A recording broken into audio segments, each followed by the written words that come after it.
ஒரு ஊரில் ஒரு பெரிய ஞானி இருந்தார். அவர் படுக்கையில் இருந்தார். இன்னும் கொஞ்ச நேரம்தான் அவர் இந்த உலகத்தில் இருக்க போகிறார். அவரை சுற்றி ஏகப்பட்ட கூட்டம். ஏற்கனவே அவருடைய உபதேசங்களை கேட்டவங்க பல பேர் வந்து அவரை சுற்றி நிற்கிறாங்க. அந்த ஞானி மெதுவாக கண்ணை திறந்து பார்க்குறார். எல்லாரும் அவருடைய கடைசி வார்த்தையை கேட்கறதுக்காக அவளோட காத்துக்கிட்டு இருக்கிறாங்க. அந்த ஞானி மெதுவாக பேச ஆரம்பித்தார். நான் என்னுடைய வாழ்நாள் பூராவும் உங்களுக்கு நிறைய போதனைகள் சொல்லிக்கிட்டு இருக்கிறேன். பேரானந்தம், மகிழ்ச்சி, தியானத்தன்மை இதை பற்றியெல்லாம் சொல்லியிருக்கிறேன். இப்போ நான் வேறு ஒரு கரைக்கு போய்கிட்டுருக்கிறேன். நான் இனிமேல் இந்த கரையில் இருக்க மாட்டேன். நீங்கள் நான் சொன்னதையெல்லாம் கேட்டீங்க, ஆனால் எதையும் நீங்கள் வந்து நடைமுறைப்படுத்தி பார்க்கல. எல்லாம் கேட்டதோடு சரி, அதோடு விட்டுவிட்டீங்க. அப்புறம் அதை தள்ளி போட்டுக்கிட்டே வந்துட்டீங்க. மேலும் அதை தள்ளி போடுறதுல எந்த பிரயோஜனமும் கிடையாது. இப்போ நான் போய்கிட்டு இருக்கிறேன். உங்களில் யாராவது என்னோட வர்றதுக்கு தயாரா அப்படின்னு கேட்டார். அவ்வளவுதான். யாரும் வாயை திறக்கலை. ஒரே மௌனம், சத்தமே இல்லை. ஒருத்தர் பார்த்துக்கிட்டே நிற்கிறாங்க. அந்த கூட்டத்தில் ஒரு ஆள் அந்த ஞானி கூடவே 40 வருஷத்துக்கு மேலே இருந்திருக்கிறான். அவனும் வாயை திறக்காமல் இன்னொருத்தன் முகத்தை பார்த்துக்கிட்டே நிற்கிறான். இந்த சமயத்தில் பின்னாடி நின்றுக்கிட்டு இருந்த ஒருத்தன் கையை தூக்கினான். ஞானி அவனை பார்த்தார். சரி, ஒருத்தனுக்காவது நம்மோட வர்றதுக்கு தைரியம் இருக்குது அப்படின்னு நினச்சார். ஆனால் அந்த ஆள் என்ன சொன்னான் தெரியுமா? ஐயா, நீங்கள் கேட்குறப்போ நான் உடனே எழுந்திருக்கல, கையை மட்டும்தான் தூக்கினேன். என்ன காரணம்னா, நான் எப்படி அடுத்த கரைக்கு வந்து சேர்றதுங்கிறது தெரிஞ்சுக்கிறதுக்காக தான். அந்த விவரத்தை மட்டும் இப்போ உங்கள்கிட்டேருந்து நான் தெரிஞ்சுக்க ஆசைப்பட்றேன். ஏன்னா இப்போ நான் உங்கள் கூட வர்றதுக்கு தயாராக இல்லை. எவ்வளவோ காரியங்களை நான் இன்னும் இங்கே முடிக்க வேண்டியிருக்குது. வீட்டுக்கு ஒரு விருந்தினர் வந்திருக்கிறார். என்னுடைய இளைய மகனுக்கு கல்யாணம் பண்ணி வைக்கணும். அதனால் இன்றைக்கி உங்கள் கூட வர முடியாது. அது மட்டும் இல்லை, இப்போ உங்கள் கூட அடுத்த கரைக்கு வந்தால் திரும்பி வர முடியாதுன்னு வேறு சொல்கிறீங்க. அதனால் இப்போ நான் வரல. இன்னொரு நாள் நிச்சயமாக நான் வர்றேங்க, வந்து உங்களை சந்திக்கிறேன். அதனால் இப்போ நீங்கள் இன்னொரு தடவை எங்களுக்கு விளக்கமாக சொல்லணும். ஏற்கனவே பல தடவை சொல்லியிருக்கிறீங்க. தயவு பண்ணி இப்போ ஒரு தடவை சொன்னீங்கன்னா சௌகரியமாக இருக்கும். அந்த அடுத்த கரையை அடையிறது எப்படி? இப்போ ஒரு தடவை அதை விளக்கமாக சொல்லிட்டிங்கன்னா நல்லா ஞாபகப்படுத்திக்குவேன். அது சரியான சமயம் வர்றப்போ இது எனக்கு உதவியாக இருக்கும் அப்படின்னு நானும். ஆனால் உண்மை என்ன தெரியுமா? அந்த சரியான சமயம் வரவே இல்லை அப்படிங்கிறது தான் உண்மை. இப்படி அந்த கதை முடியும். இந்த கதை வந்து அந்த ஒரு ஆளுக்கு மட்டும் இல்லை, கிட்டத்தட்ட எல்லாருக்குமே அது பொருந்தும் அப்படிங்கிறாங்க விவரம் தெரிஞ்சவங்க. எல்லாருமே அந்த சரியான தருணத்துக்காகத்தான் காத்துக்கிட்டு இருக்கிறாங்களாம். அதுக்காக ஜோசியம் பார்க்குறாங்க, கைரேகை பார்க்குறாங்க. நாளைக்கு என்ன நடக்குங்கிற ஆவலில் எல்லோரும் காத்துக்கிட்டு இருக்கிறாங்க. ஆனால் அந்த ஒரு நாள் ஒருபோதும் வரப்போகிறதில்ல. நீங்கள் தள்ளி போடுறதுக்காக பல அர்த்தமில்லாத காரணங்களை தேடுறீங்க அப்படிங்கிறார் ஒரு ஞானி. காத்திருக்கிறதுலேயே நம்ம காலம் ஓடி போயிடுது. ஏன்னா இன்றைக்கி நாம் சிந்திக்கிறது நாளைக்கு நாம் சிந்திக்கிறது இல்லை. ஒவ்வொரு நாளும் ஒவ்வொரு மாதிரி போயிடுது. நாளைக்கு மறுநாளை பற்றியே சிந்திக்கிறோம். இப்படியே அது பாட்டுக்கு போயிடும். கரையை தொட்டு பார்க்குறது எப்போ? இதுதான் கேள்வி. நமக்கு வேண்டியப்பட்ட ஒருத்தர் ஒரு ரயில்வே பிளாட்ஃபாரத்தில் நின்றுக்கிட்டு இருக்கிறார். அங்கே இருக்கிறவங்ககிட்ட கேட்குறாராம், விசாரிக்கிறார். ஏங்க கிழக்க போகிற ரயில் போயிட்டுதுங்களான்னாராம். போயிட்டுதுன்னு இருக்கிறாங்க. கொஞ்ச நேரம் கழித்து ஏங்க மேற்க போகிற ரயில் போயிட்டுதுங்களான்னு கேட்டிருக்காரு. போயிட்டுதுங்களான்ட்ருக்காங்க. அப்புறம் கொஞ்சம் நேரம் கழித்து மறுபடியும் ஏங்க 10:30 மணி வண்டி போயிட்டுதான்னு கேட்டிருக்கார். தொடர்ந்து காலையிலேருந்து சாயந்தரம் வரைக்கும் இப்படி ஒரே இடத்துல நின்றுக்கிட்டு கேட்டுக்கிட்டே இருக்கிறார். இதை பார்த்துக்கிட்டு இருந்த ஒருத்தர் அவர்கிட்ட வந்து ஏங்க நீங்கள் எங்கே போகணும் அப்படின்னு கேட்டாராம். இவர் மெதுவாக சொன்னாராம், இந்த ரயில்வே லைனை தாண்டி அந்த பக்கம் போகணும் அப்படின்னாராம். நம்பிக்கை இல்லைன்னா இந்த உலகத்தில் நாம் வந்து நடமாடவே முடியாது. அவநம்பிக்கையோடு இருந்துக்கிட்டு இருந்தால் என்றைக்கும் அவஸ்தை தான். நாம் நம்புறது நடக்குதோ இல்லையோ அது வேறு விஷயம். ஆனால் எதையும் நம்பி தான் நாம் அடி வைக்க வேண்டியிருக்கு. வேறு ஒன்றும் வேணாம். ஒரு லாட்ரி சீட்டு வாங்குகிறோம். அது எங்கே நமக்கு விழப்போகுது அப்படிங்கிற அவநம்பிக்கையோடவா வாங்குகிறோம்? பரிசு நமக்கு தான் அப்படிங்கிற நம்பிக்கை உள்ளூர இருக்கிறதுனால தான் அதை வாங்குகிறோம். இருந்தாலும் முடிவு வேறு மாதிரி ஆகிடுது. அதுக்காக மனசு சோர்ந்து போகிறதில்ல. அடுத்த மாதமும் சீட்டு வாங்குகிறோம். இந்த நம்பிக்கை தான் மனித வாழ்க்கைக்கு ஆதாரம். ஒரு கடையில் போய் டீ சாப்பிட்றீங்க. அந்த டீ நல்ல டீ தானா, அதில் விஷம் கலந்துருக்குமா அப்படிங்கிற சந்தேகம் வந்துட்டுதுன்னு வச்சுங்க. அதுக்கப்புறம் அதை எப்படி நீங்கள் சாப்பிட முடியும்? நம்பி தான் சாப்பிட்ணும். ரயில் ஒழுங்காக போய் சேருங்கிற நம்பிக்கை இருக்கிறதுனால தான் அதில் ஏறி உட்காடுறோம். லெட்டர் ஒழுங்காக போய் சேருங்கிற நம்பிக்கை இருக்கிறதுனால தான் பெட்டியில் போடுறோம். சரி, நம்ம கதையெல்லாம் நம்மளோட இருக்கட்டும். மனித நம்பிக்கை வந்து எந்த அளவுக்கு உறுதியாகவும் அறிவுபூர்வமாகவும் இருக்கணுங்கிறதுக்கு அலெக்சாண்டர் வாழ்க்கையில் நடந்த ஒரு சம்பவத்தை உதாரணமாக சொல்லலாம். இந்த உலகத்தையே ஜெயிக்கணும்னு புறப்பட்டார் அலெக்சாண்டர். ஒரு கட்டத்தில் அவர் சிட்னஸ் நதி கரைக்கு வந்து சேர்ந்தார். அந்த சமயத்தில் அவருக்கு கடுமையான நோய் வந்துட்டுது. அவர் கூடவே வந்திருந்த கிரேக்க வைத்தியர்கள் என்னென்னமோ முயற்சியெல்லாம் பண்ணி பார்த்தாங்க. இருந்தாலும் அலெக்சாண்டருக்கு வந்திருக்கிறது என்ன நோய்ங்கிறத அவங்களால கண்டுபிடிக்க முடியல. ஏன்னா அந்த பகுதியில் உள்ளவங்களுக்கு மட்டுமே அதிகமாக வரக்கூடிய ஒரு வினோதமான நோயாக இருந்தது அது. ஆனால் அவர் இருக்கிற இடம் எதிரியோட இடம், பாரசீக மன்னனோட ஆளுகைக்கு உட்பட்ட இடம். என்ன பண்ணுறது அப்படின்னு எல்லாரும் யோசனை பண்ணாங்க. பாரசீக மன்னனோட அரண்மனையில் இருக்கிற வைத்தியர் வந்தால் இந்த நோயை குணப்படுத்தி விடுவார் அப்படின்னு சொன்னாங்க. இருந்தாலும் எதிரியோட நாட்டில் இருக்கிற வைத்தியரை கூப்பிட்டு எப்படி நம்பி வைத்தியம் பார்க்க சொல்கிறது அப்படின்னு சொல்லி எல்லோரும் தயங்கினாங்க. ஆனால் அலெக்சாண்டர் தயங்கலை. பரவாயில்ல, அழைச்சிட்டு வாங்கன்னு விட்டார். உடனே அவரை போய் அழைச்சிட்டு வந்துட்டாங்க. அவர் வந்தார். அலெக்சாண்டர் உடம்பை பரிசோதனை பண்ணி பார்த்தார். சரி, இதை குணப்படுத்தி விடலாம், பயப்பட வேண்டியதில்லை. ஆனால் இதுக்கு ஒரு மூலிகை ரசம் தயார் பண்ணி கொடுக்கணும். நான் போய் அதை தயார் பண்ணிவிட்டு 2 நாளில் திரும்பி வந்துடுறேன் அப்படின்னு சொல்லிவிட்டு போனார் அந்த வைத்தியர். அதே மாதிரி 2 நாளில் திரும்பி வந்தார் மூலிகை ரசத்தோடு. இதுக்கு இடையில் அலெக்சாண்டரோட தளபதிகளில் ஒருத்தர் ரகசியமாக ஒரு எச்சரிக்கை கடிதம் கொடுத்து அனுப்பியிருக்கிறான். அதை வாங்கி என்ன விஷயம்னு பார்த்தார். இப்போ உங்ககிட்ட வந்திருக்கிற எதிரி நாட்டு வைத்தியரை நம்பாதீங்கோ, அவன் கொண்டுகிட்டு வந்திருக்கிற மூலிகை ரசத்தில் விஷம் கலந்துருக்குது அப்படின்னு அதில் எழுதியிருக்கு. அதை பார்த்தார் அலெக்சாண்டர். இருந்தாலும் கொஞ்சம் கூட அலட்டிக்கலை. வைத்தியர் கொடுத்த மருந்தை வாங்கி கடகடன்னு குடிச்சுட்டு அதுக்கப்புறம் அந்த கடிதத்தில் இருந்த விஷயத்தை அந்த வைத்தியர்கிட்ட சொன்னார். வைத்தியர் திகைச்சு போயிட்டார். தன் மேலே அலெக்சாண்டர் வச்சுருக்கிற நம்பிக்கையை பார்த்து அவருக்கு ரொம்ப வியப்பு. வைத்தியர் உண்மையிலேயே நல்ல மருந்து தான் கொண்டுகிட்டு கொடுத்துருக்கிறார், அதில் விஷம்லாம் எதுவும் கலக்கலை. அதுக்கப்புறம் அலெக்சாண்டர் அந்த வைத்தியரை பார்த்து சொன்னாராம், நம்பிக்கைங்கிற அச்சாணியை ஆதாரமாக வச்சுக்கிட்டு தான் இந்த உலகம் சுற்றிக்கிட்டு இருக்குது. எனக்கு எதிரியாக இருந்தாலும் பாரசீக மன்னர் ரொம்ப பெரியவர். அப்பேற்பட்ட மன்னருடைய அரண்மனை வைத்தியர் தொழில் நேர்மை இல்லாதவராக இருக்க மாட்டார். அப்படி இருந்தால் அவரை அரண்மனை வைத்தியராக வச்சிருக்கவே மாட்டாங்க அப்படின்னு நம்பினேன். என்னுடைய நம்பிக்கை வீண் போகலை அப்படின்னாராம். இதுதான் மானுட நம்பிக்கைங்கிறது. இந்த காலத்துலேயும் இது மாதிரி இந்த மானுட நம்பிக்கையை ரொம்பவும் சாமர்த்தியமாக கையாளுகிற கெட்டிக்காரங்க சில பேர் இருக்கிறாங்க. இந்த காலத்து குரு, அவருக்கு ஒரு சிஷ்யன். குரு முன்னாடி அந்த சிஷ்யன் ரொம்ப பணிவாக நின்று, குருவே, உங்கள் கையால் விஷத்தை கொடுத்தாலும் அதை வாங்கி மடமடன்னு குடிச்சிருவேன் அப்படின்னா. உன்னுடைய குரு பக்தியை மெச்சினேன் அப்படின்னார் குரு. அதுக்கு அந்த சிஷ்யன், அப்படி இல்லை குருவே, உங்கள்கிட்ட சிஷ்யனாக இருக்கிறத விட உங்கள் கையால் விஷத்தை வாங்கி குடிச்சு விட்றது ரொம்ப நல்லது, அதனால தான் அப்படி சொன்னேன் அப்படின்னா. ஒரு தீக்குச்சி தீப்பெட்டியை பார்த்து கேட்டுதான், நாம் 2 பேரும் தானே உரசிக்கிறோம், ஆனால் நான் மட்டும் தீப்பிடிச்சி எரிஞ்சு போகிறேன், நீ அப்படியே இருக்கிறியே அப்படின்னு தான். அதுக்கு தீப்பெட்டி சொல்லியிருக்குது, உனக்கு தலையில் கணம் இருக்குது அதனால் அழிஞ்சு போகிற அப்படின்னு தான். எப்படி இருக்குது பாருங்கள் இந்த பதில். தலையில் கணம் உள்ளவங்க யாருமே சரியாக இருக்க முடியாது. எவ்வளவு பெரியவங்களாக இருந்தாலும் சரி, ரொம்ப கஷ்டம்தான் அது. கர்வங்கிறது கூடவே கூடாது. இதை விளக்கிறதுக்கு மகான் ஒருத்தர் ஒரு சம்பவத்தை சொல்கிறார். அர்ஜுனன் தீர்த்த யாத்திரை பண்ணானா. அப்போது தென்னிந்தியாவுக்கு வந்திருக்கிறான். ராமேஸ்வரத்துக்கு போனப்போ அங்கே இலங்கைக்கு கல்லுலாம் அடுக்கி போடப்பட்டிருந்த பாலத்தை பார்த்தானா. ஒரு சின்ன குரங்கு அதுக்கு பக்கத்தில் விளையாடிக்கிட்டு இருந்திருக்கு. அதை பார்த்துட்டு அர்ஜுனன் சிரிச்சிருக்கான். ஏன் சிரிக்கிறேன்னு கேட்டிருக்கு அந்த குரங்கு. ராமன் மிகச்சிறந்த வில் வீரன். அப்படி இருக்கிறப்போ அவன் இலங்கைக்கு அம்புகளாலேயே ஒரு பாலம் கட்டியிருக்கலாம். அதை விட்டுட்டு போயும் உன்ன மாதிரி குரங்குகளை துணையாக வச்சுக்கிட்டு இப்படி ஒரு கருங்கல் பாலத்தை கட்டியிருக்கிறானே அப்படின்னு நானா. அம்புகளால் பாலம் கட்ட முடியுமா அப்படின்னு கேட்டு தான் குரங்கு. ஏன் முடியாது, என்னால் முடியுமேன்றிருக்கான் அர்ஜுனன். அம்பால் பாலம் கட்டலாம், இருந்தாலும் என்ன மாதிரி குரங்குகள் ஏறி நடந்தால் அது தாங்குமா? அதனால தான் ராமர் கருங்கல் பாலமே கட்டினார் அப்படின்றது குரங்கு சொல்லிச்சான். அப்படியே சொல்கிற, நான் வேணும்னா இப்போ அம்புகளாலேயே ஒரு பாலத்தை கட்டுறேன், நீ அது மேலே ஏறி நடந்து பார். பாலம் விழுந்துட்டுதுன்னா நான் தீ மூட்டி அதில் குதித்து உயிர் தியாகம் பண்ணிவிடுறேன் அப்படின்னு நான் ரொம்ப கோபமாக. உடனே அந்த சின்ன குரங்கு பெரிய உருவம் எடுத்துட்டு தான் கையில் கதையோடு அர்ஜுனன் முன்னாடி நிற்கிறான் அனுமன். பார்த்தா, என்னுடைய தலைவர் ராமரையா இழிவாக பேசுகிற, நீ இப்போ பாலம் கட்டு, நான் என்னுடைய பலத்தை காட்டுறேன் அப்படின்னா அனுமன். அர்ஜுனன் தன்னுடைய காண்டிபத்தை எடுக்கிறான், சரமாரியாக அம்புகளை விடுறான். அதெல்லாம் ஒன்றோட ஒன்று கோத்துக்கிட்டு அப்படியே பாலம் மாதிரி நிற்கிது. அர்ஜுனன் தலை நிமிர்ந்து நின்னான்.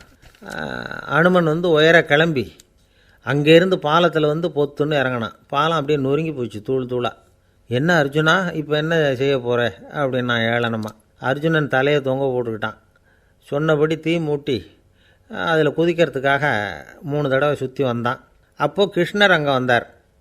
என்ன அர்ஜுனா, என்ன நடக்குது, என்ன இது அப்படின்னு ஒன்றும் தெரியாத மாதிரி கேட்டார். அர்ஜுனன் வாயை திறக்கிறதுக்கு முன்னாடி அனுமன் வாயை திறந்தான், நடந்ததை சொன்னான். அர்ஜுனன் சவால் விட்டபடி உயிர் திறந்தே ஆகணும்னா அனுமன். கிருஷ்ணர் யோசனை பண்ணார். நல்லது, இந்த சவால் விட்டதுக்கும் நடந்ததுக்கும் யார் சாட்சி?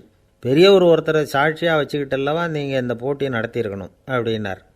அதனால் என்ன, இப்போ மறுபடியும் அந்த போட்டியை நடத்திவிட்டா போச்சு, என்னால் அந்த அம்பு பாலத்தை நொறுக்க முடியாதா அப்படின்னா அனுமன்.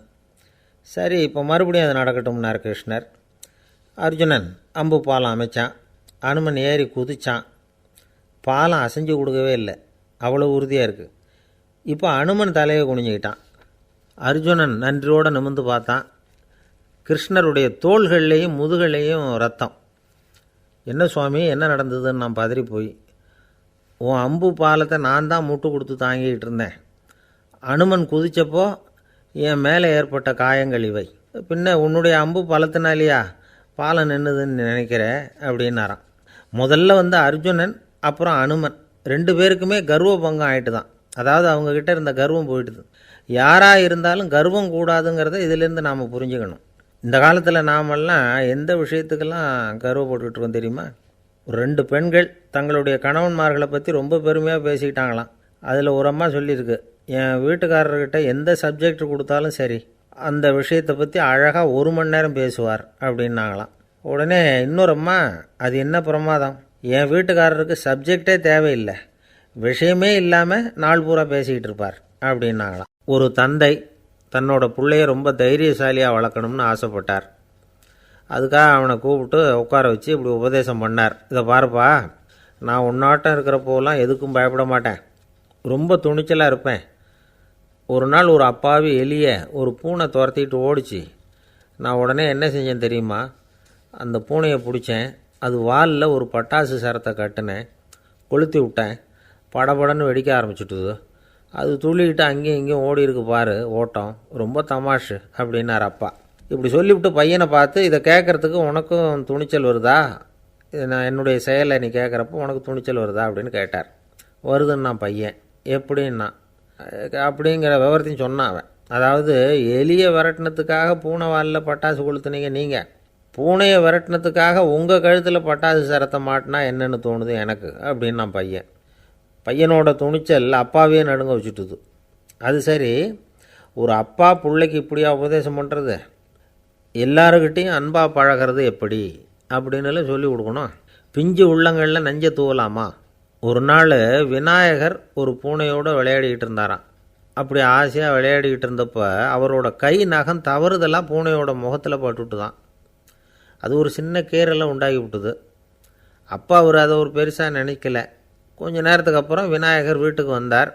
அவங்க அம்மா பார்வதி தேவியை பார்த்தார். பார்வதி தேவி கன்னத்தில் விரலால் கீறினது மாதிரி ஒரு அடையாளம் இருந்தது. விநாயகருக்கு அதிர்ச்சி, ஆச்சரியம். நம்ம அம்மா இந்த உலகத்துக்கே தாயார், அப்பேற்பட்ட அவங்க முகத்திலேயே கீறலை உண்டாக்கக்கூடியவங்க யாராக இருக்க முடியும் அப்படின்னு யோசனை பண்ணார். தாயே, உன்னுடைய கன்னத்தில் இந்த வடு எப்படிம்மா ஏற்பட்டதுன்னு கேட்டார். குழந்தாய், இது நீ செஞ்ச காரியம்தான்ப்பா, உன்னுடைய கை நகம் கீறினதுனால ஏற்பட்ட வடு தான் இது அப்படின்னாங்க அவங்க. விநாயகர் திடுக்கிட்டு போட்டார். எப்படிம்மா அது? நான் எந்த காலத்துலேயும் ஒன்று அப்படி கீறினதாக எனக்கு நினைவு இல்லையே அப்படின்னார்.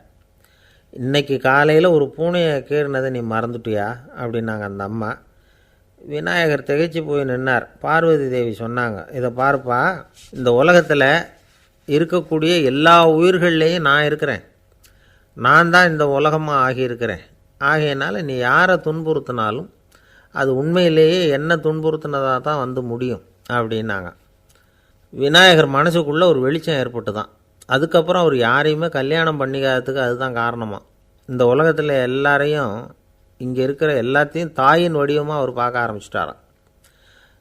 குருதேவர் ராமகிருஷ்ணர் இந்த கதையை எடுத்து சொல்லியிருக்கிறார். நபிகள் நாயகம் ஒரு தடவை ஒரு நாற்காலியில் உட்காந்து என்னமோ யோசனை பண்ணிகிட்டு இருந்திருக்கிறார். அப்போ அவரோட உடையில் ஒரு கீழ்ப்பகுதி தரையில் படிஞ்சு கிடந்திருக்குது. அங்கே விளையாடிக்கிட்டு இருந்த ஒரு பூனை அது மேலே வந்து படுத்து தூங்கி போச்சு. தொழுகை செய்ய வேண்டிய நேரம் வந்துட்டது. நபிகள் நாயகம் எழுந்திருக்க பார்த்தார். அப்போ தான் பூனை தன்னோட உடை மேலே படுத்து தூங்கிட்டு இருக்கிறது கண்ணில் படுது. பூனையோட தூக்கத்தை கலைக்க விரும்பல அவர். தன்னுடைய சகோதரியை கூப்பிட்டார். ஒரு கத்திரிக்கோல் எடுத்துகிட்டு வர சொன்னார். பூனை படுத்திருந்த உடைப்பகுதி மட்டும் இருக்குல்ல, அதை மட்டும் அதோட கத்திரிச்சு விட்டுட்டு அதுக்கப்புறம் அவர் எழுந்திரிச்சு தொழுகைக்கு போனாராம். அதாவது பிற உயிர்கள்கிட்ட எப்படி அன்பு காட்டணுங்கிறத பெரியவங்க எவ்வளவோ விதத்தில் நமக்கு எடுத்து காட்டியிருக்கிறாங்க. இருந்தாலும் எத்தனை பேர் மனசில் அதெல்லாம் உரைச்சிருக்குது. நாமளும் நம்ம ட்ரெஸ்ஸு மேலே ஒரு பூனை படுத்திருந்தா ஒரு கத்திரிக்கோலை தான் தேடுவோம், எடுத்துக்கிட்டு வர சொல்லுவோம். துணியை வெட்டுறதுக்கு பதிலாக இல்லை அதோட வாழை வெட்டினா என்ன அப்படின்னு தோணும்.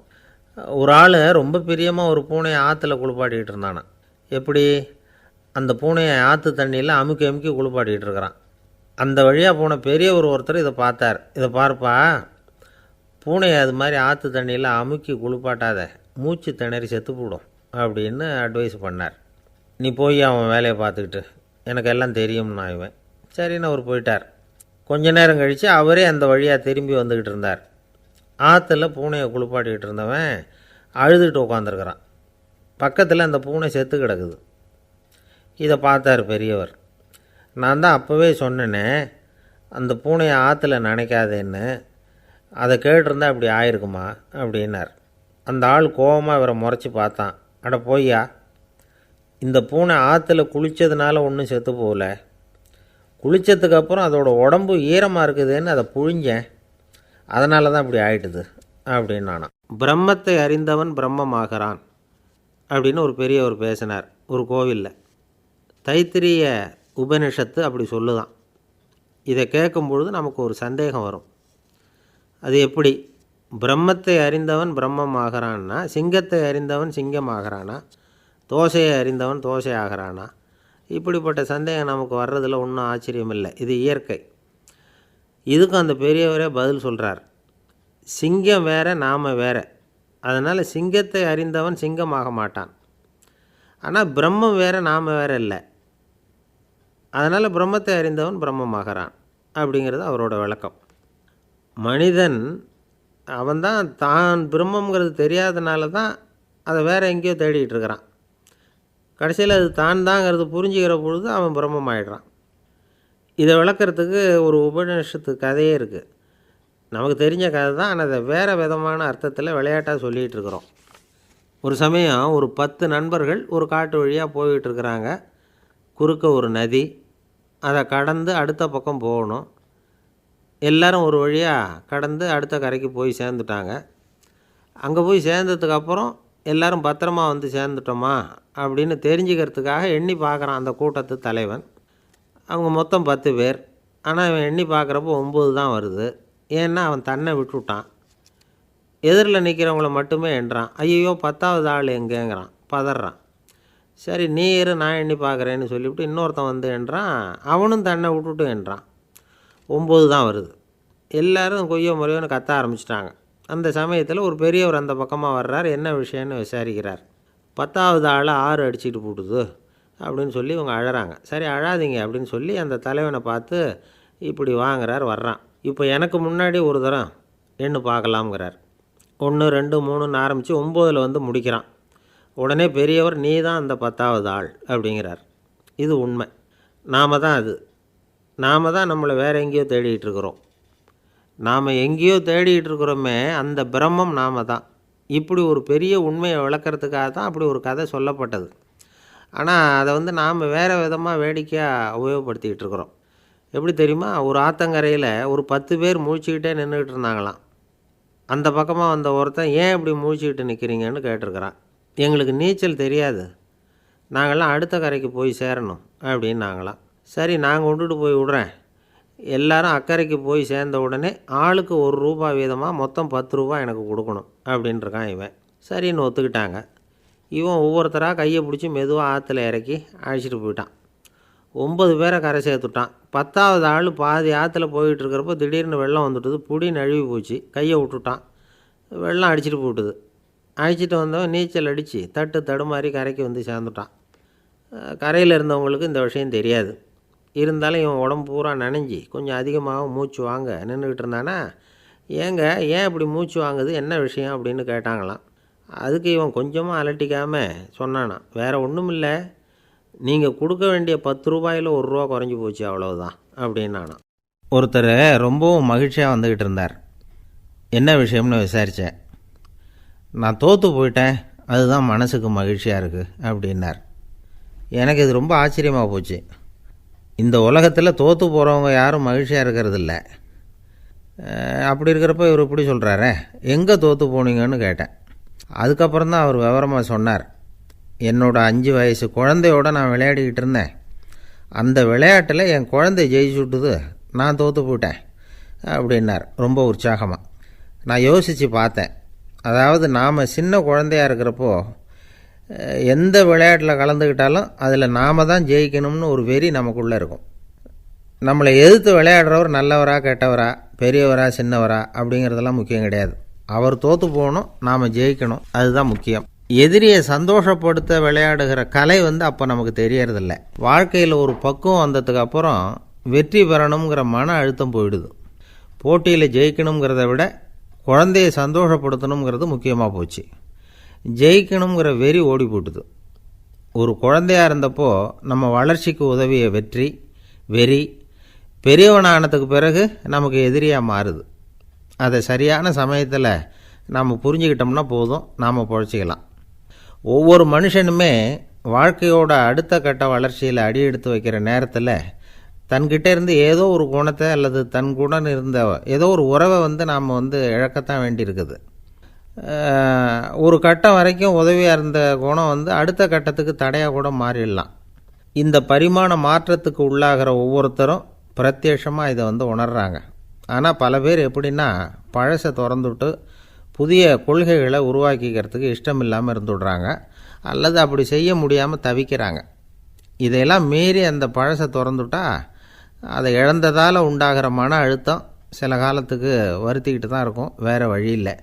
ஆரோக்கியமான ஒரு முன்னேற்றத்துக்காக அந்த மன அழுத்தத்தை தாங்கிக்கத்தான் வேணும் அப்படிங்கிறாரு அந்த உலக புகழ்பெற்ற மேதை ஒருத்தர், இந்த ஸ்காட் பெக் அப்படிங்கிறவர். பிறந்த நாள் முதல் இதுதான் சரி அப்படின்னு கற்பிக்கப்பட்டு வந்த ஒவ்வொரு தத்துவத்தையும் தங்களுடைய வளர்ச்சிக்கு தகுந்த மாதிரி மாற்றி அர்த்தப்படுத்தி கொள்ள முடியாமல் வாழ்க்கை சூழலில் அப்படியே அரைப்பட்டு தூளாகிறவர்கள் தான் ரொம்ப தவிக்கிறாங்களாம். இதுதான் அவருடைய கருத்து. பெரும்பாலும் மனிதர்களுடைய நடுத்தர வயசில், அதாவது 30 தாண்டுகிற சமயத்தில் தான் இந்த தவிப்பு உண்டாகுதான். இதை தான் மேற்கத்திய நாடுகளில் அடிக்கடி மிட் லைஃப் கிரைசிஸ் அப்படின்னு சொல்கிறாங்க. அப்பப்போ பழசையெல்லாம் தொலைச்சி விட்டு புதுசாக பிறக்கிறதுக்கு கற்றுக்கணும். ஒவ்வொரு நிமிஷத்தையும் அந்த நிமிஷத்துக்கு ஏற்ற சித்தாந்தம் கொண்டவர்களாக சந்திப்போம் அப்படிங்கிறார் அந்த உளவியல் நிபுணர். இப்படி பழகிக்கிட்டால் வாழ்க்கை இன்பமயம், இல்லைன்னா தவிப்பு மயம்தான். பழசை தொலைக்க முடியாதவர்களில் எத்தனையோ பேர் உண்டு, எத்தனையோ ரகம் உண்டு. அதில் வேடிக்கையான நண்பர்களும் உண்டு.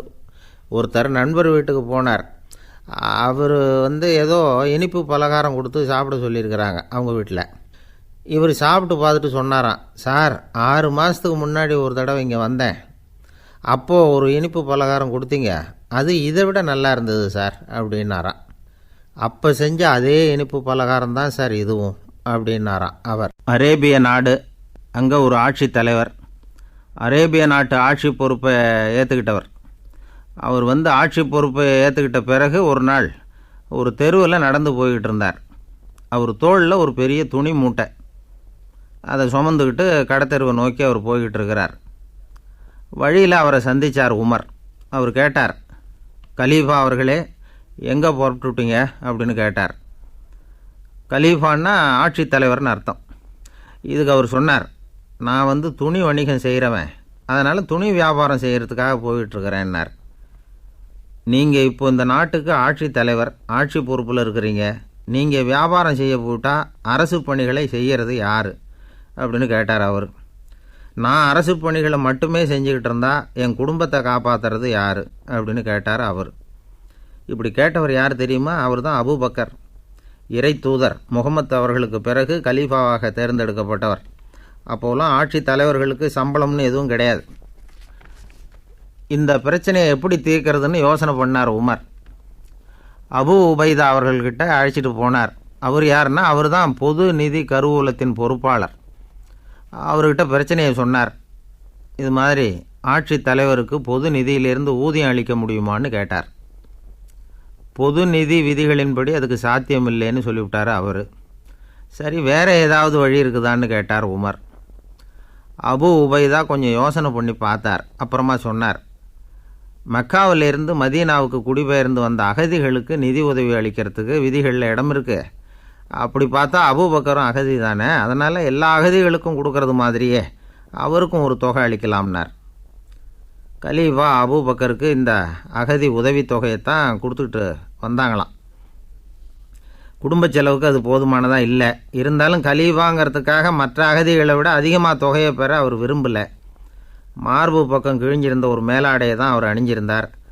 அவருடைய துணைவியார் அஸ்மா அவங்க ஒரு நாள் தேன் அருந்த ஆசையாக இருக்குன்னாங்களாம். நமக்கு கிடைக்கிற ஊதியம் குடும்ப செலவுக்கே போதுமானதா இல்லையே, இந்த நிலையில் தேன் வாங்கிறதுக்கு காசுக்கு நான் எங்கே போவேன்ருக்கார் அவர். கொஞ்ச நாள் கழித்து அவங்க ஒரு தொகையை அவர்கிட்ட கொடுத்து தேன் வாங்கிட்டு வர சொன்னாங்களாம். இவருக்கு ஆச்சரியம், ஏது இந்த பணம்னு கேட்டிருக்காரு. நீங்கள் தினமும் குடும்ப செலவுக்காக கொடுத்துக்கிட்டு வந்த பணத்தில் கொஞ்சம் கொஞ்சமாக மிச்சப்படுத்தி வச்சேன்னாங்களாம். அபூபக்கர் அந்த பணத்தை எடுத்துக்கிட்டு நேராக பொது நிதி கருவூல பொறுப்பாளர்கிட்ட போனார். இந்த பணத்தை பொது நிதியில் சேர்த்துருங்க, இது அதிகப்படியாக எனக்கு தரப்பட்டு வந்த ஊதியம், அடுத்த மாதத்துலேருந்து இந்த தொகையை குறைச்சிங்கன்னு வேற சொல்லிவிட்டாராம். பசியை தணிக்க தேவையான அளவு உணவு, ஒரு ஜோடி உடை, இதை தவிர கூடுதலாக மக்கள் பொது நிதியிலிருந்து வாங்கிக்கிறதுக்கு என் குடும்பத்தாருக்கு உரிமை இல்லை அப்படின்னு சொல்லி கண்டிப்பாக சொல்லிவிட்டாராம். அவர் வாங்கிட்டு வந்த அந்த குறைந்த ஊதியம் கூட அவர் மனசை உறுத்திக்கிட்டே இருந்தது. கடைசி நேரம் அவர் தம்முடைய மகள் ஆயிஷா அவர்களை அழைச்சார். மகளே, இதுவரைக்கும் பொது நிதியிலிருந்து நான் வாங்கிட்டு வந்த தொகை என்னுடைய இதயத்தில் பாரமாக அழுத்திக்கிட்டு இருக்கு. என் தோட்டத்தை விற்று அதில் வர்ற பணத்திலேருந்து நான் இதுவரைக்கும் வாங்கிட்டு வந்த ஊதிய தொகையை கணக்கு போட்டு பொது நிதியில் சேர்த்து விடு அப்படின்னாராம். பதவி ஏற்கிறதுக்கு முன்னாடி தன்கிட்ட இருந்ததை விட இப்போ கூடுதலாக என்ன சொத்து இருக்குன்னு பார்த்துருக்கார். ஒரு ஒட்டகம், ஒரு கோப்பை, ஒரு பணியாள், இதையும் அடுத்தபடியாக கலீஃபாவா வர்றவர்கிட்ட ஒப்படைச்சிருங்க அப்படின்னு விட்டாராம். அதே மாதிரி அடுத்து வந்த உமர்கிட்ட ஒப்படைச்சாங்க. அப்போ உமர் சொன்னாராம், அபூபக்கரே, இந்த முன்மாதிரியால் உங்களுக்கு பிறகு இந்த ஆட்சி பொறுப்பை ஏற்கிறவர்களை பெரும் நெருக்கடிக்கு ஆளாகி விட்டீங்க அப்படின்னு சொல்லி ரொம்ப கண் கலங்கினாராம். கடைசியாக அபூபக்கர் தன்னுடைய குடும்பத்தாருக்கு விட்டு சென்ற சொத்து ஒரு படுக்கை விரிப்பு, ஒரு போர்வை, அவ்வளவுதான். இது சிந்திக்க வேண்டிய ஒரு செய்தி. ஒரு ஊரில் ஒரு மன்னர் இருந்தாராம். அமைச்சர் அவர்கிட்ட சொன்னாராம், மன்னா, நம்ம ராஜ்யத்தில் இனிமே லஞ்ச ஊழலே இருக்காதுன்னாராம். ஆஹா, அப்படின்னா ஊழல் பேர் வழிகளையெல்லாம் நாடு கடத்தியாச்சா அப்படின்னு கேட்டிருக்கார் மன்னர். இதுக்கு அவர், அப்படி இல்லைங்க, இனிமேல் கொடுக்கறதுக்கு ஜனங்கள்கிட்ட பணமே இல்லை அப்படின்னாராம். பந்திக்கு முந்தர ஆசாமிகள் நம்மளில் பல பேர் உண்டு. அப்படி முந்தறதுக்கு கூட முயற்சி பண்ணுறவங்க நிறைய பேர் இருக்கிறாங்க. இதில் என்ன ஒரு விஷயம்னா, பந்திக்கு முந்துறது கூட தப்பு இல்லை. ஆனால் அப்படி ஒரு விருந்தில் ஆளாக போய் உட்காந்து சாப்பிட்டா கூட வெளியில் வர்றப்ப என்ன பெரிய விருந்து வச்சுட்டான், சாம்பாரில் உப்பு இல்லை, ரசத்தில் காரம் இல்லை அப்படின்னு குறை சொல்லிகிட்டே வர்றது இருக்குது பாருங்கள், அது சரியில்லை, நாகரிகமும் இல்லை. கல்யாண பத்திரிகையில் என்ன போட்டிருக்குது, என் பொண்ணுக்கும் இன்னார் பையனுக்கும் கல்யாணம், எல்லாரும் குடும்பத்தோடு வந்திருந்து மணமக்களை ஆசீர்வதிக்கணும், இப்படி தானே போட்டிருக்கோம். குடும்பத்தோடு விருந்து சாப்பிட்டு சாப்பாடு எப்படி இருக்குன்னு அபிப்பிராயம் சொல்லிவிட்டு போங்க அப்படின்னா போட்டிருக்கு கல்யாண பத்திரிகையில். ஒருத்தர் வீட்டு விசேஷத்துக்கு போயிருக்கோம்னா எவ்வளவோ அசௌகரியங்கள் நமக்கு ஏற்படலாம். ஏராளமான கூட்டம் வந்திருக்கும். எல்லாரையும் அவங்க தனித்தனியாக கவனிச்சிக்கிட்டு இருக்க முடியாது. நாம் தான் அனுசரித்து நடந்துக்கணும். நாமளாக போய் வாழ்த்த வேண்டியவங்களை வாழ்த்தி விட்டு சேரணும். அதை விட்டுட்டு பத்திரிக்கை கொடுத்தானேன்னு போனேன், கவனிப்பே சரியில்லை அப்படின்னு புலம்பிக்கிட்டு இருக்கக்கூடாது. ஒரு விருந்துக்கு போனால் அங்கே எப்படி நடந்துக்கணும் அப்படிங்கிறத பற்றி கூட அனுபவசாலிகள் சில விவரங்கள்லாம் சொல்லியிருக்கிறாங்க. இந்த காலத்தில் கல்யாணம், பிறந்த நாள், அது இதுன்னு நிறைய விருந்துகள் நடக்குது. அதெல்லாம் எதுக்காக? மனித உறவுகளை வளர்த்துக்கிறதுக்காக தான், வேறு எதுக்கு? ஒரு விருந்துக்கு போனால் அமைதியாக பொறுமையாக போய் உட்காரணும். அடித்து பிடிச்சிக்கிட்டு இடத்த பிடிக்க போகிறேன் அப்படின்னு நிற்கக்கூடாது. முதல் பந்தி நடந்துக்கிட்டு இருந்தால் அது முடிஞ்சு இலை எடுத்து சுத்தம் பண்ணதுக்கு அப்புறம் போய் உட்கார்றது தான் நாகரீகம். இலை எடுக்கிறதுக்கு முன்னாடி அங்கே போய் உட்காந்தா நல்லா இருக்காது. நீங்கள் சாப்பிட்டுட்டு உட்காந்துருக்கீங்களா, சாப்பிட்றதுக்கு உட்காந்துருக்கீங்களா, பார்க்குறவங்களுக்கு சந்தேகம் வந்துடும். அதே மாதிரி இலையில் எல்லா ஐட்டமும் பரிமாறினதுக்கு அப்புறம் சாப்பிட ஆரம்பிக்கணும். ஒவ்வொரு ஐட்டமாக வைக்க வைக்க நாம் பாட்டுக்கு எடுத்து உள்ளே தள்ளிகிட்டே இருந்தோம்னா எதை வச்சோம் எதை வைக்கலன்னு பரிமாறினவரே குழம்பி போயிடுவார். ஏன்னா எப்போ பார்த்தாலும் இலை காலியாகவே இருக்கும். சாப்பிட்றப்போ உங்கள் சாப்பாட்டையே நீங்கள் கவனிக்கணும். அடுத்தவங்க இலையில் என்ன இருக்குது, பக்கத்தில் இருக்கிறவர் எதை அதிகமாக சாப்பிட்றார், இதெல்லாம் நமக்கு என்னத்துக்கு? எல்லோரும் சாப்பிட்டு முடிக்கிற வரைக்கும் பொறுமையாக இருக்கிறது தான் நல்லது. நீங்கள் மட்டும் திடீர்னு பாதியில் எழுந்திரிச்சு பக்கத்தில் இருக்கிறவங்களுக்கு சங்கடமாக இருக்குமேங்கிறதெல்லாம் யோசிக்காமல் நீங்கள் பாட்டு எழுந்திரிச்சு போகக்கூடாது. பக்கத்தில் உள்ளவங்க உங்களை எழுந்திரிக்க சொன்னால் எழுந்திரிச்சு போகலாம். விருந்துகளில் சாப்பாட்டை வீணாக்கிறதே ஒரு நாகரிகமாக போட்டுது இந்த காலத்தில். சாப்பாட்டுக்கே கஷ்டப்பட்டுக்கிட்டு பல பேர் இந்த உலகத்தில் இருக்கிறப்போ சாப்பாட்டை வீணாக்கிறது எவ்வளோ பெரிய மோசங்கிறத நினச்சி பார்க்கணும். வேணுங்கிற அளவுக்கு கேட்டு வாங்கி சாப்பிட்றது தான் முறை.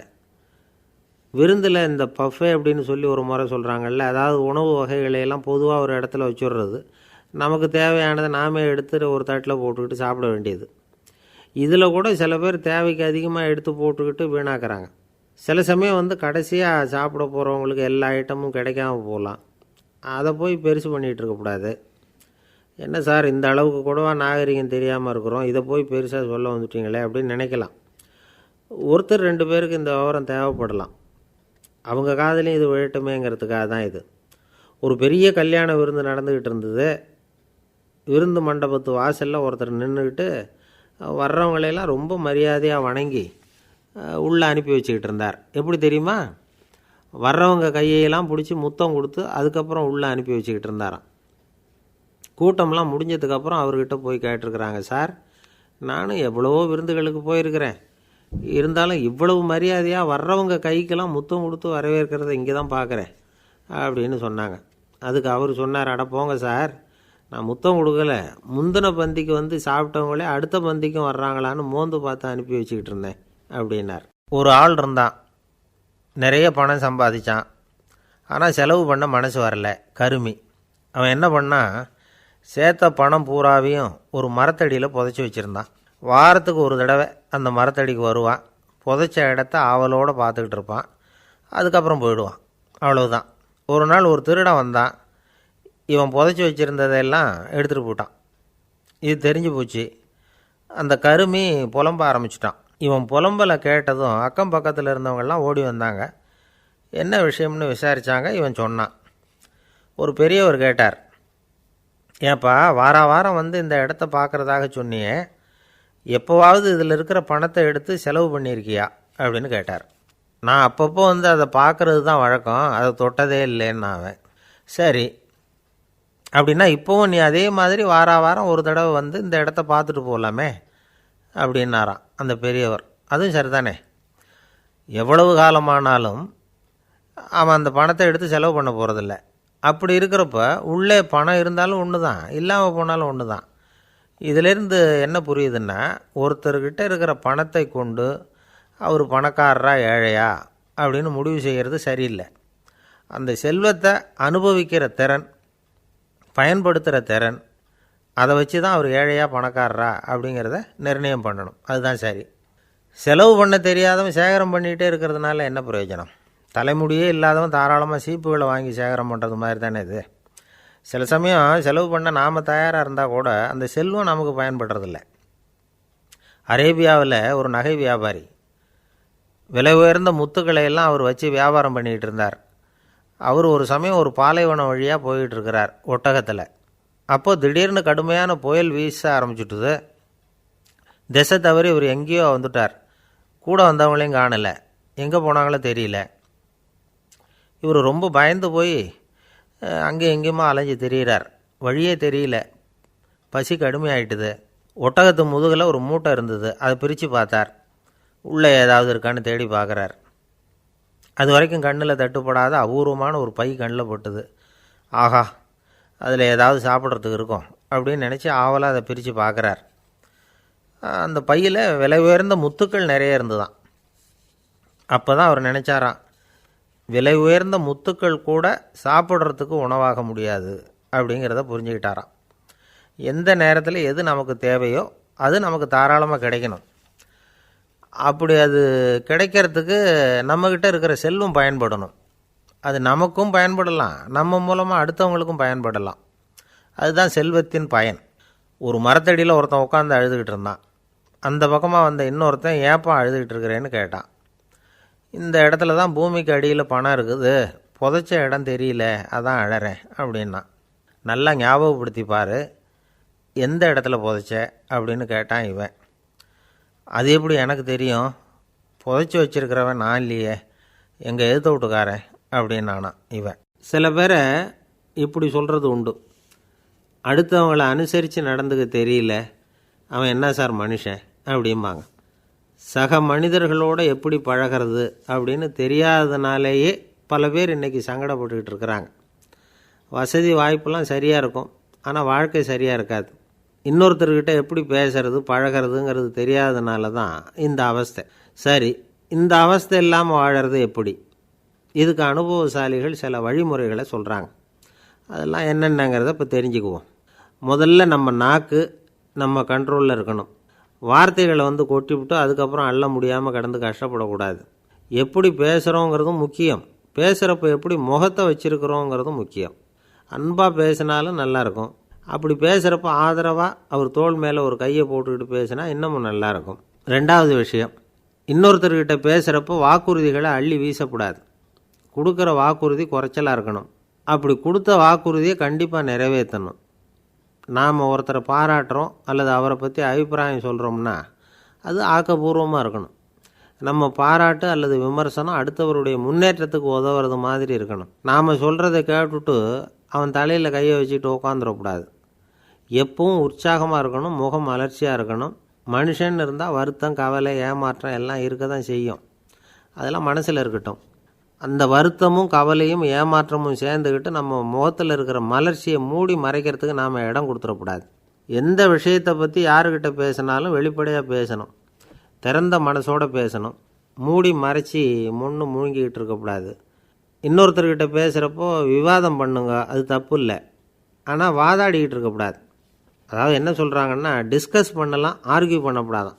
நம்மக்கிட்ட இருக்கிற நல்ல குணங்களை நாம் எடுத்து சொல்லிகிட்டு இருக்கக்கூடாது. அந்த நல்ல குணங்களே நம்மளை பற்றி எடுத்து சொல்லணும், அது மாதிரி நடந்துக்கணும்.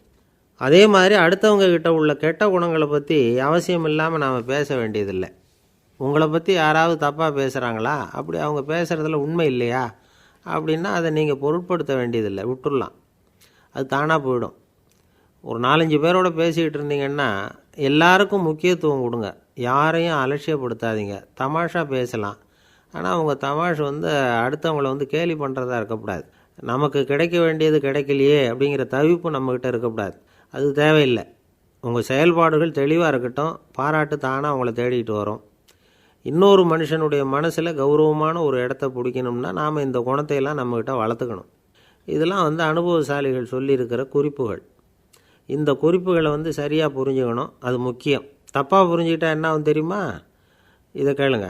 ஒருத்தர் வந்தார், சார் அடுத்தவங்க தோள் மேலே கையை போட்டுக்கிட்டு அன்பாக பேசணும்னு சொன்னீங்க, அப்படி தான் பேசினேன். அவர் முதுகை கூட தட்டி கொடுத்தேன், என் வேலை போயிட்டுது சார், வீட்டுக்கு அனுப்பிச்சிட்டாங்க அப்படின்னார். யாருக்கிட்ட அப்படி பேசுனீங்கன்னு கேட்டோம். என் முதலாளிகிட்ட சார் அப்படிங்கிறார் ரொம்ப சோகமாக. அமெரிக்க ஜனாதிபதி ஆப்ரஹாம் லிங்கன் ஒரு நாள் தன்னோட கோச்சு வண்டியில் தலைநகரான வாஷிங்டனுக்கு போயிட்டுருக்கிறார். கோச்சு வண்டி ஒரு சாலையில் போயிட்டுருக்கு. அந்த சாலைக்கு ஒரு பக்கத்தில் பயங்கரமான சதுப்பு நிலம். சதுப்பு நிலம்னா அது புதைகுழி, புதை மணல்ங்கிறோம்ல, அது மாதிரி. அந்த சதுப்பு நிலத்தில் யாராவது மாட்டிக்கிட்டால் அவ்வளோதான், ஆளை கொஞ்சம் கொஞ்சமாக உள்ளே அமுக்கிவிடும், தப்பிச்சு கரையிறது கஷ்டம். அப்படிப்பட்ட நிலம் அது. ஆப்ரஹாம் லிங்கன் ஏதோ ஒரு முக்கியமான அரசாங்க வேலையாக போயிட்டு திரும்பி வந்துக்கிட்டு இருக்கிறார். அதனால் அந்த சமயத்தில் அவர் விலை உசந்த ஆடைகளை அணிஞ்சிருக்கிறார். அப்படி அவர் அந்த கோச்சு வண்டியில் வந்துக்கிட்டு இருக்கிறாரு. அந்த சமயத்தில் ஒரு காட்சி அவர் கண்ணில் பட்டுட்டுது. என்ன தெரியுமா? ரோட்டுக்கு பக்கத்தில் இருந்த சதுப்பு நிலத்தில் ஒரு இளம் பன்றிக்குட்டி சிக்கிக்கிட்டு தவிச்சிக்கிட்டு இருக்குது, பரிதாபமாக கத்திக்கிட்டு இருக்குது. அதை பார்த்தார் லிங்கன். அவருக்கு என்ன மாதிரி ஆயிட்டுது. உடனே வண்டியை நிறுத்த சொன்னார், கீழே இறங்கினார். தன்னோட விலை உசந்த ஆடைகளை பற்றி லட்சியம் பண்ணவே இல்லை. தனக்கே ஆபத்து வரலாம்ங்கிறத பற்றியும் கவலைப்படலை. தான் ஒரு குடியரசுத் தலைவருங்கிறத பற்றியும் அவர் நினச்சி பார்க்கல. நேராக அந்த சதுப்பு நிலம் பக்கமாக போனார். அந்த சேத்துல இறங்கி பன்றிக்குட்டியை காப்பாற்றி கரைக்கு கொண்டுட்டு சேர்த்துட்டார். அதுக்கப்புறம் நிம்மதியாக கோச்சு வண்டியில் ஏறி வெள்ள மாளிகைக்கு சேர்ந்தார். ட்ரெஸ்ஸு உடம்பு பூரா சேறு சகதி. பார்க்குறவங்களுக்கெல்லாம் ஆச்சரியமாக போச்சு. அவங்களுக்கு ஒன்றும் புரியல. இவர் நேராக ட்ரெஸ்ஸு மாற்றிக்கிறதுக்காக போனார். கோச்சு வண்டி ஓட்டிகிட்டு வந்தவங்கிட்ட போய் எல்லோரும் கேட்டாங்க என்ன ஆச்சு அப்படின்னு. அவர் வர்ற வழியில் நடந்த விவரத்தை சொன்னார். ஆப்ரஹாம் லிங்கனுடைய இந்த இறக்க குணத்தை எல்லாரும் பாராட்டினாங்களாம், புகழ்ந்தாங்களாம். ஆனால் இதுக்கு லிங்கன் என்ன பதில் சொன்னார் தெரியுமா? தயவு பண்ணி இந்த புகழ்ச்சியான பேச்சையெல்லாம் ஒதுக்குங்க, அதெல்லாம் வேணாம். அந்த சின்ன பிராணி சகதியில் மாட்டிக்கிட்டு துடிச்சிக்கிட்டு இருந்தது, அதை பார்த்தேன். உடனே என்னுடைய இதயத்தில் ஒரு முள் தைச்சது மாதிரி ஒரு உணர்வு. அந்த முள்ளை பிடுங்கி எறிஞ்சேன், அவ்வளவுதான். உண்மையில் அந்த பிராணிக்கு நான் உதவினேங்கிறத விட எனக்கு ஏற்பட்ட இன்னலை போக்கிக்கிட்டேன் அப்படிங்கிறது தான் உண்மை. அதுதான் பொருத்தம். அப்படி இருக்கிறப்போ இதில் புகழறதுக்கு என்ன இருக்குது அப்படின்னாராம் ஆப்ரஹாம் லிங்கன். எவ்வளவு யதார்த்தமான வார்த்தைகள் பாருங்கள். இந்த காலத்தில் நம்மளையும் பல பேர் அப்படி உண்டு. நீச்சல் தெரியாத ஒரு ஆள் தண்ணியில் இறங்கிட்டான். தண்ணி ஆழங்கிறது அப்புறமா தான் தெரிஞ்சுது. தத்தளிக்க ஆரம்பிச்சிட்டான். வாழ்னு கத்துறான். கரையில் நின்றுக்கிட்டு இருந்த ஒருத்தர் இதை பார்த்தார். உடனே அவருக்கு இதயத்தில் முள் தைச்சது மாதிரி ஒரு உணர்வு. உடனே குபீர்னு தண்ணியில் பாய்ஞ்சார். அவரை காப்பாற்றி கரைக்கு கொண்டுட்டு வந்து சேர்த்தார். இதை பார்த்துக்கிட்டு இருந்த இன்னொருத்தர் காப்பாற்றின அந்த ஆளை பாராட்டி புகழ்ந்தார். என்ன புகழாதீங்க சார் அப்படின்னார் அவர். ஏன்னு கேட்டார் இவர். நான் அந்த ஆளை ஏன் காப்பாற்றினேன் தெரியுமா? அவன் நேற்றுக்கு என்கிட்ட 300 ரூபா கடன் வாங்கியிருக்கிறான். இவன் தண்ணியில் போட்டான்னா நான் கொடுத்த கடனும் தண்ணியில் போடும். அதனால தான் விழுந்து காப்பாற்றினேன் அப்படின்னா அந்த ஆள்.